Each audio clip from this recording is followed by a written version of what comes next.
السلام عليكم ورحمة الله وبركاته، أصدقائنا وأحبابنا ومتابعينا من كل مكان. أصدقاء قناة القصر للستائر والمفروشات، محمد أبو الحسن، أهلا وسهلا ومرحبا بكم. ومع أحدث إنتاجنا من المجالس العربية والمغربية والسعودية واليمنية، معدنا النهاردة مع مجلس مغربي. مجلس مغربي.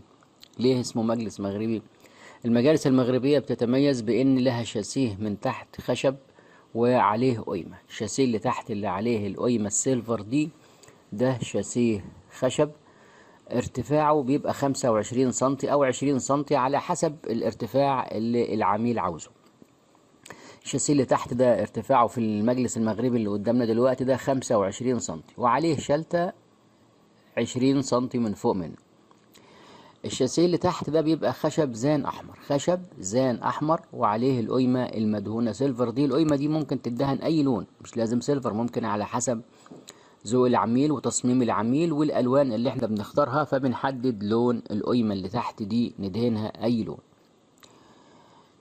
الشلته اللي فوق دي ارتفاع الشلته قلنا ارتفاع الشلته 20 سنتي، وعليها مسند الظهر من ورا استريت مربع، ومخدات الايد اللي هي التكايات برضو مربعه. ممكن نغير في الموديل والتصميم، ممكن يبقى الشلته 2 دوران ما تبقاش مربع ستريت، وكذلك مسند الظهر ممكن يكون دوره واحده او دورتين، او رقبة الجمل زي ما بيقول اللي هو واخد شكل الفورمة. مخدات اليد كذلك ممكن تتغير، بدل ما هي مربعة تبقى 2 دوران، او تبقى مشطوفة، او تبقى واخدة كل الموديلات. واحنا هنستعرض بعد المجلس ده على طول حوالي 60 تصميم موديل من احدث تصميمنا وانتاجنا. بس فضلا وكرما ما تنساش تعمل لنا اعجاب للفيديو وتشترك في قناتنا عشان يوصلك كل جديد من عندنا.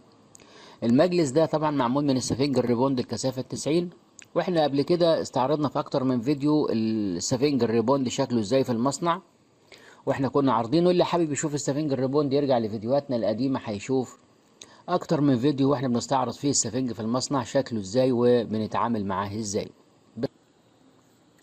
ده كان مجلسنا النهاردة. عايزين نكرر، ما تنساش الاعجاب للفيديو وتشترك في قناتنا عشان يوصلك كل جديد من عندنا.